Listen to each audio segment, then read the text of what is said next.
Hace 4000 años el Creador del universo hizo un pacto eterno con Abraham. Toda la tierra, desde el Éufrates hasta el Nilo, pertenece a los hijos de Israel.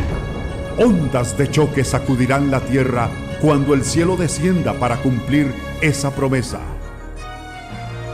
El Golfo de Aqaba, o como es llamado en las escrituras hebreas, el Yam Suf. Esta masa de agua cubre un desfiladero submarino que es más grande que el Gran Cañón.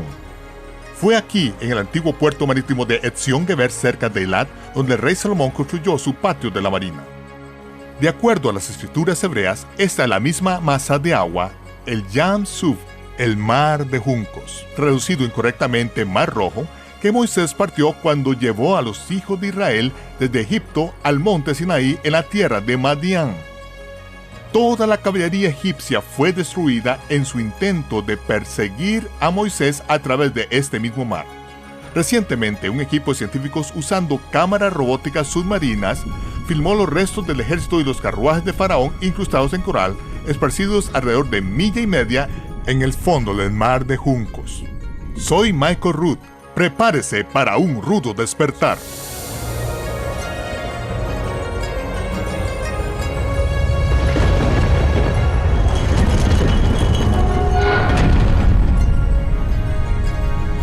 Prepárese para un rudo despertar.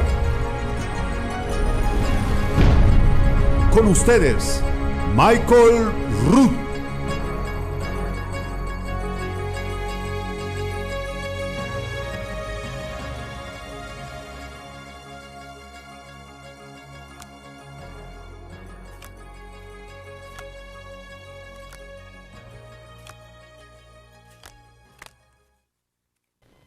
Este es el rollo de los primeros 5 libros de la Biblia.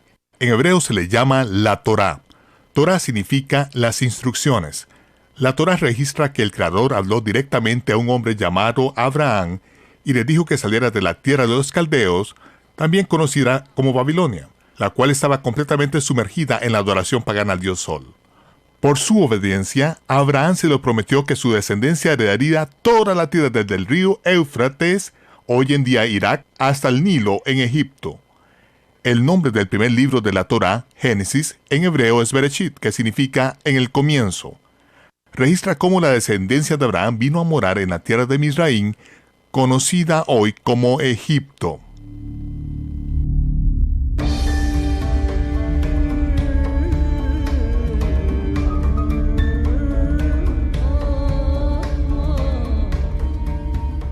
Joseph, uno de los 12 hijos de Jacob, el nieto de Abraham, tuvo 2 sueños proféticos que causaron gran resentimiento entre sus hermanos. Con la intención de matarlo al principio, en vez de eso sus hermanos lo vendieron como un esclavo a mercaderes madianitas que a la vez vendieron a Joseph a los egipcios. Después de muchos años, Joseph fue citado ante el trono de Egipto a interpretar un sueño muy preocupante de Faraón. La interpretación de Joseph indicó que habría 7 años de abundancia en Egipto, seguido de 7 años de hambruna mundial. Faraón nombró a Joseph primer ministro de Egipto y lo puso a cargo de la adquisición y almacenamiento de provisiones durante los años de abundancia. Joseph, llamado Imhotep por los egipcios, construyó el enorme almacenamiento de grano y centro de distribución Saqqara. Los años de abundancia y hambruna vinieron, tal como Joseph lo había dicho, y durante los 7 años de hambruna, la riqueza del mundo fluyó en los cofres de Egipto. Joseph fue anunciado como el Salvador de Egipto como Imhotep. Fue elevado a la categoría de un dios. El padre y los hermanos de Joseph y sus familias fueron transportados por una caravana real desde su casa azotada por la hambruna en Canaán, fueron traídos a la tierra de Egipto, donde se les dio la tierra más selecta en el imperio, la tierra de Goshen, en el fértil delta del Nilo. El segundo libro en la Torá, Shemot o Éxodo, documenta la historia de los israelitas a quienes Joseph trasladó a Egipto y cómo se convirtieron en esclavos. La Torá registra de cómo el Todopoderoso los libertó de esclavitud y los trajo al monte Sinaí a enseñarles a gobernarse a ellos mismos de acuerdo a sus instrucciones. En las generaciones sucesivas después de Joseph, los hijos de Israel florecieron, y los egipcios se asustaron de que ellos fueran más grandes que Egipto. Un nuevo faraón, ajeno a los logros de Joseph, puso a los israelitas bajo el látigo de los amos de los esclavos. En un momento ordenó matar a todos los hijos varones. Uno de esos niños, escondido en un canasto en el río Nilo, fue encontrado por un miembro de la casa real de Egipto. Se le llamó Moshe, que significa sacado del agua, y fue criado en la corte de Faraón. El libro de Shemot registra que Moisés, mató a un egipcio que golpeó a uno de los esclavos hebreos. Para salvar su propia vida, Moshe huyó de la tierra de Egipto, evadiendo exitosamente las patrullas militares egipcias mientras hacía la ruta de las especias a la tierra de Madián, la esquina noroeste de lo que ahora se llama Arabia Saudita.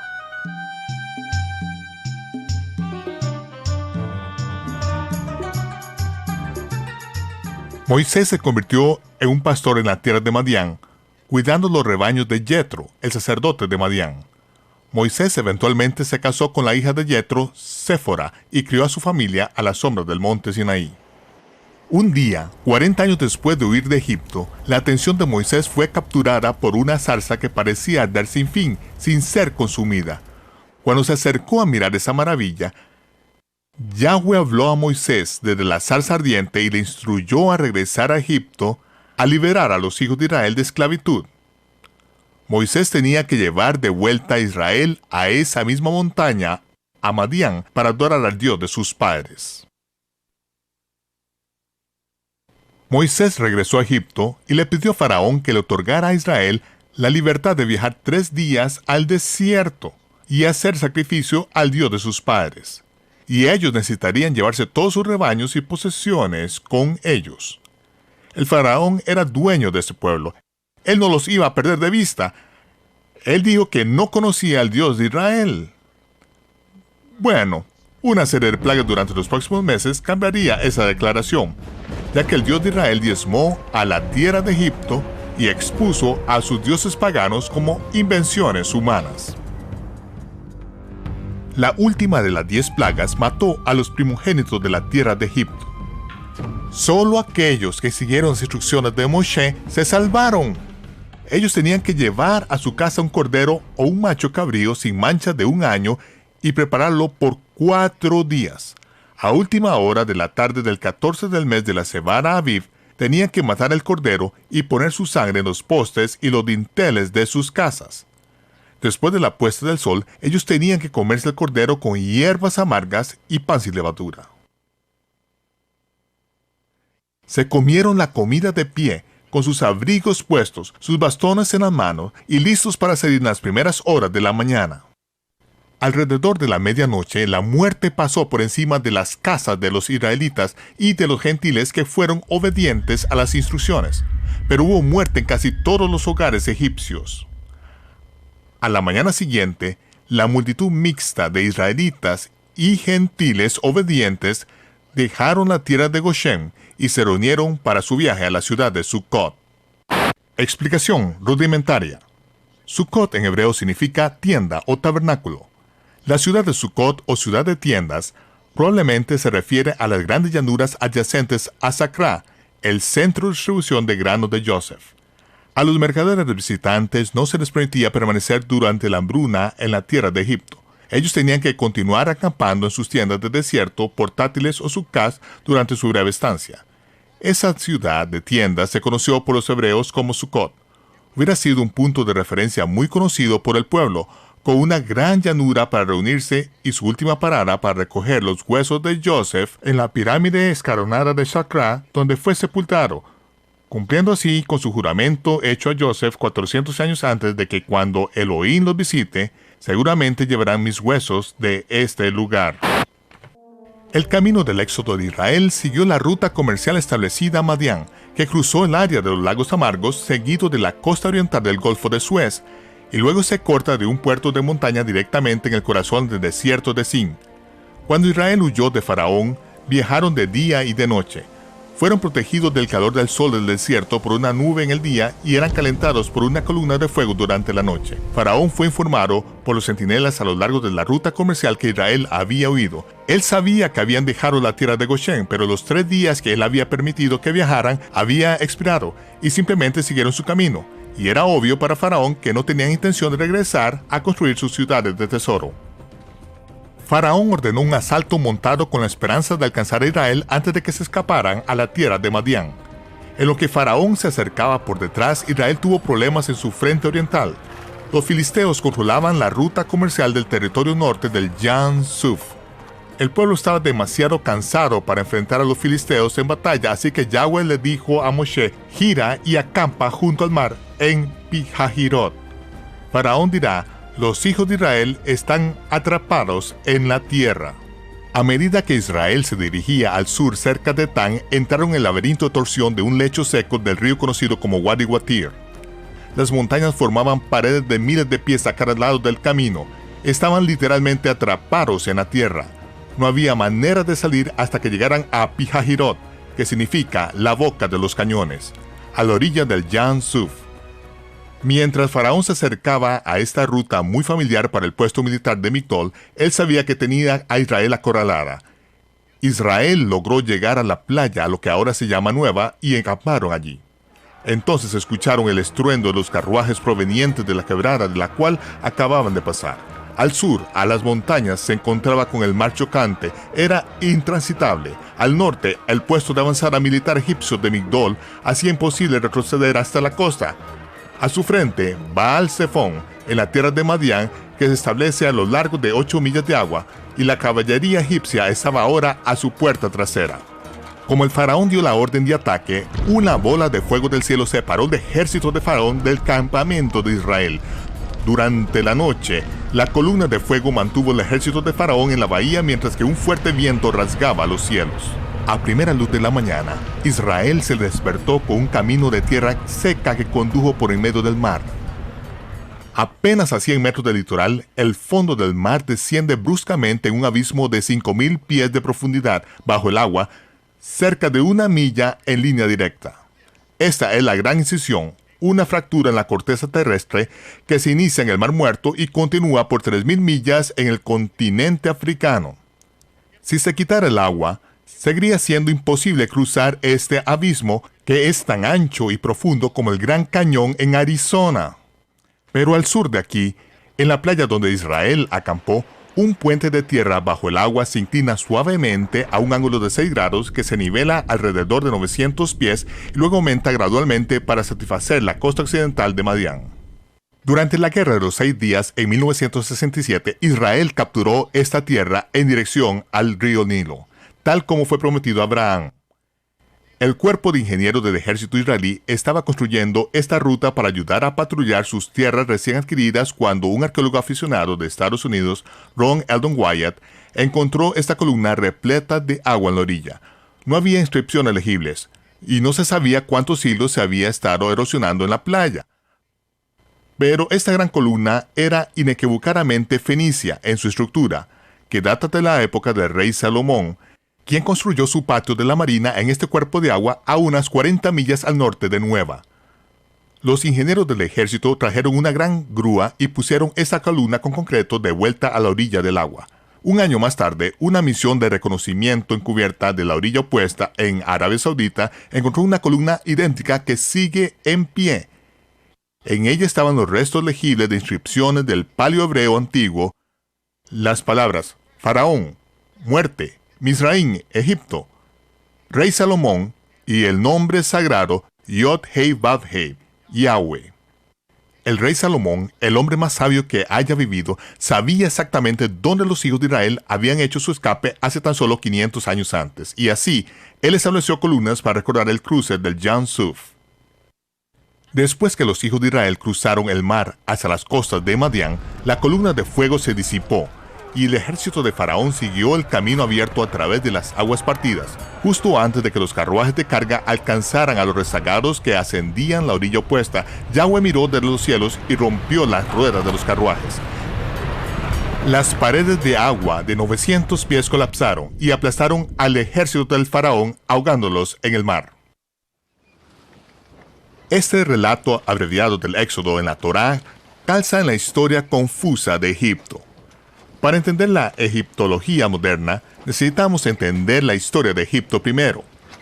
Después de que Alejandro Magno conquistara Egipto, uno de sus sucesores, Ptolomeo Filadelfo comisionó a un sacerdote egipcio llamado Matenón a hacer una reseña histórica de su nación. En su versión glorificada del pasado de Egipto, Matenón reportó que los dioses gobernaron Egipto durante 28.000 años. Después de eso, los hombres gobernaron Egipto por 30 dinastías. Las dos copias más antiguas de esta historia para sobrevivir difieren en más de 1.500 gobernadores antiguos de Egipto. Es obvio que esta historia no fue considerada lo suficientemente genuina para copiarla con exactitud. ¿Usted cree que por 28.000 años los dioses gobernaron Egipto? Sí, cómo no. Pero hasta la fecha, la egiptología moderna aún sigue basándose en esa explicación de cuentos de hadas del pasado egipcio. Algunas personas necesitan creer en Santa Claus. Ptolomeo también pidió la historia de los israelitas bajo su jurisdicción. Tomaron su petición un poco más en serio y envió 72 rabinos a Alejandría, Egipto, donde ellos tradujeron cada palabra de las escrituras hebreas al lenguaje griego. Ese documento, conocido hoy como la Septuaginta, no está exento de errores, pero cada palabra se puede comparar con la de la Torá, que ha permanecido inalterada durante más de 3.400 años.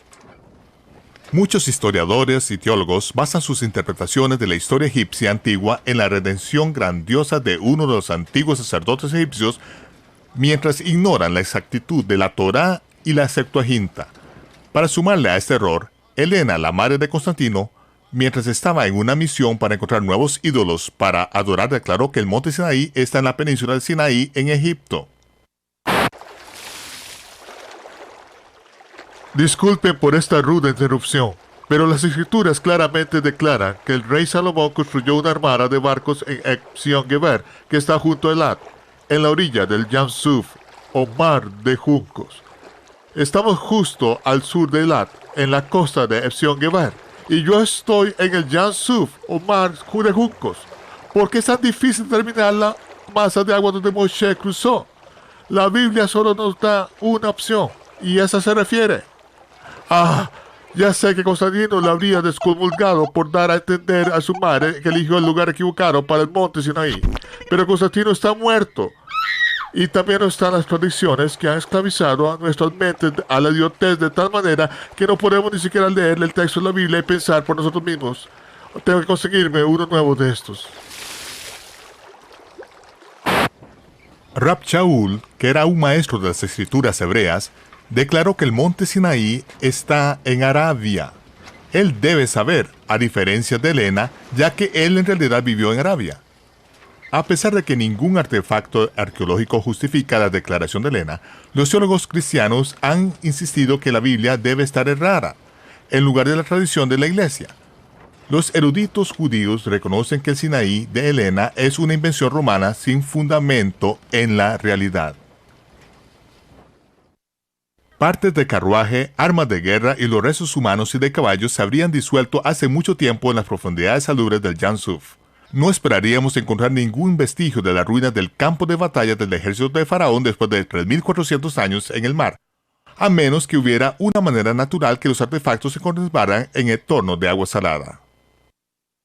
El coral no comienza a nacer en la arena o limo. Son organismos vivos que deben tener un objeto sobre el cual se adhieren y nutrientes con los cuales crecer. Una característica única del coral de agua salada le permite adherirse a un artefacto sumergido, a derivar nutrientes del objeto en descomposición y a crecer de tal manera que se adhieren sobre la forma del propio artefacto. A falta de la alimentación continua, el coral muere y deja formado un depósito mineral único.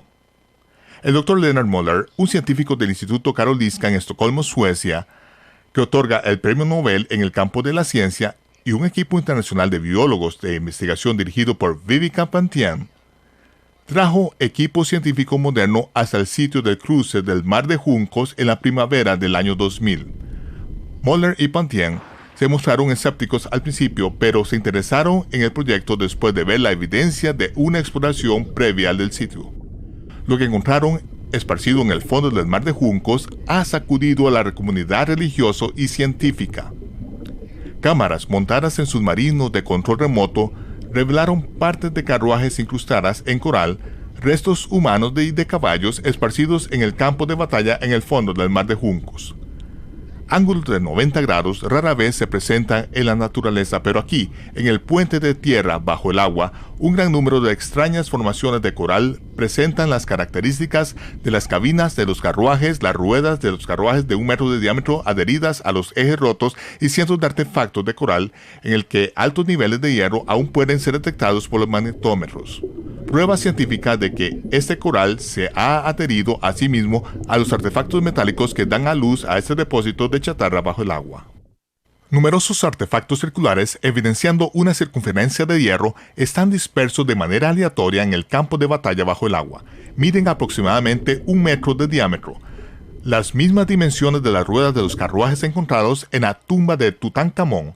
Algunas están reposando en el lecho marino cerca de lo que parecía ser cabinas de carruajes solitarios, otros están adheridas a ejes rotos y otros de pie en una base de coral circular de 1 metro con un eje vertical del mismo ancho de un carruaje egipcio y están coronadas con otros círculos de coral de 1 metro de diámetro. Incluso un principiante puede ver fácilmente que no se trata de formaciones de coral natural. Después de que Israel devolvió el Sinaí a Egipto en 1982, una rueda de carruaje de 8 rayos fue removida del fondo del mar y llevado a Cairo para ser examinado. El director del Departamento de Antigüedades de Egipto, Nasif Mohamed Hassan, inmediatamente identificó el artefacto como una rueda de carruaje del 18ª dinastía, una equivalencia idéntica a las ruedas del carro de conservados en la tumba de Tutankamón. Parte de los carruajes de la 18ª dinastía en el fondo del Mar de Juncos encajan perfectamente en las inscripciones en el santuario de granito de El Arish en la década de 1860. Las inscripciones indican que el faraón Tom desapareció en un remolino en Pihahirot en una batalla contra un dios. Pihahirot es el mismo lugar que las escrituras hebreas reportan la desaparición de Faraón. El libro de Shemot, Éxodo, registra que Israel estaba construyendo una ciudad de tesoros para el faraón llamado Pitón, ciudad de Tom. Al momento del Éxodo, Tom era el faraón del Éxodo, no Ramsés o Jules Briner. Las partes de los carruajes del Jan Suf y las inscripciones de El Arish contradicen la egiptología moderna. Así que la toma posterior de los artefactos del lugar de paso para el análisis científico fue prohibida inmediatamente, y la rueda del carruaje de 8 rayos fue enterrada rápidamente en los archivos de antigüedades de Egipto. Esta rueda de carruaje de 4 radios enchapada en oro fue fotografiada y enterrada en el lugar con una boya de señalización cercana. Así como no estará perdida para los egipcios, permanecerá sumergida hasta que la península Sinaí sea retornada a Israel. La madera ha decaído por completo, pero el eje de metal está incrustado en coral. Debido a que el coral no se adhiere al oro o a la plata, este ejemplar invaluable permanece intachable por el tiempo. Imágenes egipcias muestran consistentemente al faraón guerreando desde su carruaje real equipado con oro, con ruedas de carruaje de 4 radios, ni siquiera una opción del mercado de segunda de los carruajes de guerra normales de la época.